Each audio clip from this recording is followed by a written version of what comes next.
meme circulated across Twitter a few weeks back.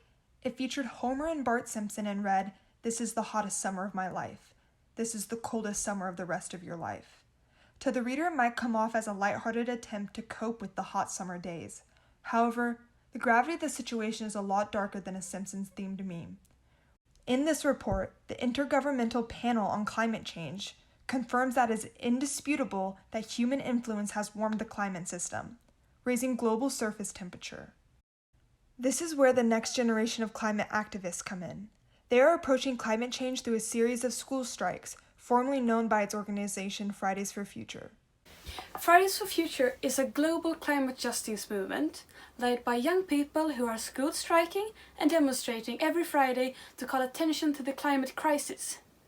It was started in August 2018 by Greta Thunberg in Sweden, and then it quickly spread throughout the world to various countries.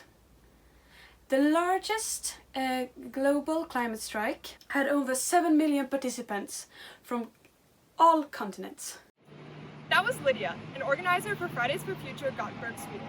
This dynamic global student movement pushes for immediate action on climate change through weekly protests and active campaigning and advocacy.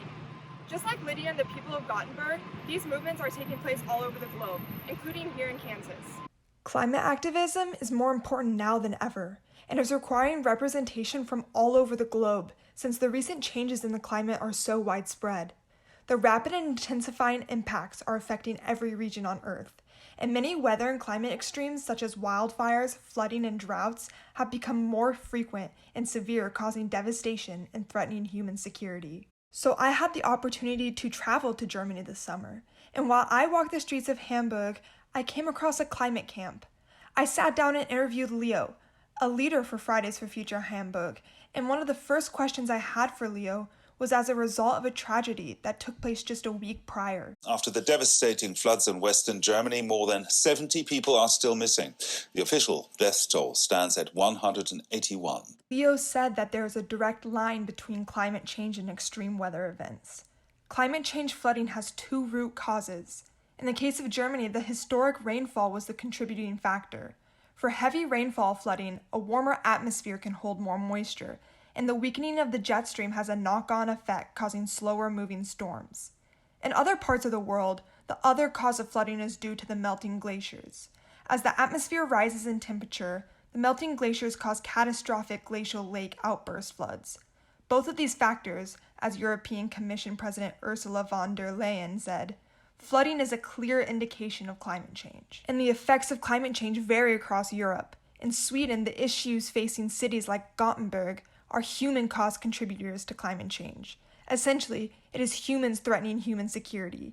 Lydia explains more. The biggest environmental issue in all of Sweden might be loss of biodiversity in our forests.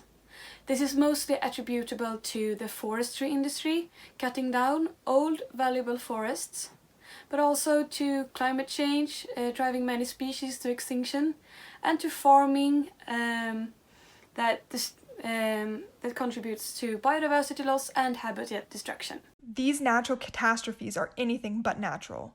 Human-provoked, and it will only get worse. Parts of the world are plagued by disasters caused by climate change, resulting in climate refugees and human displacement. In some places like California and Australia, their environment is most impacted by wildfires. All factors of wildfires have strong direct ties to climate variability and climate change. One of these factors is that climate change enhances the drying of organic matter in forests, and that is the material that burns and spreads wildfires. In some places of the world without forests that can catch fire due to drought, the droughts impact the people through food scarcity and famine. In Africa, there has been unprecedented levels of drought. In southern Madagascar, there is the worst hunger crisis in years, and it has been brought on by droughts and sandstorms that have made fields meant for harvesting run dry. And meanwhile, in Zimbabwe, years of continuous droughts have also left it vulnerable to food insecurity, and the United Nations World Food Program has predicted that at least 7.7 million people out of the country's 15 million population would require food aid in the first half of the year.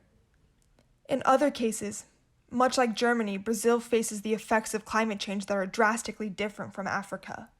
The impacts of flooding lead to landslides, And additionally, in Brazil, there is heavy deforestation that contributes to global warming. When the tropical forest trees in Brazil are cut down and burned or not allowed to rot, their stored carbon is released into the air as carbon dioxide, whereas intact forests would take in carbon dioxide and release oxygen during photosynthesis. From biodiversity to cleaning the air humans pollute, forests are essential to the environment in keeping greenhouse gases at bay.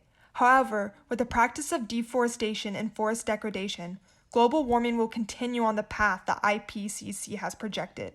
While the effects of climate change may be irreversible and our planet will continue to get hotter, it is up to us to act now and limit the number of degrees the planet will warm. Thus, the future of humanity is still in our hands, and it is up to humanity, with the help of organizations like Fridays for Future, to fight the good fight and to protect the vulnerable populations that will experience extreme meteorological phenomena due to climate change. As the international community grows ever polarized, we must come together in the name of saving our planet.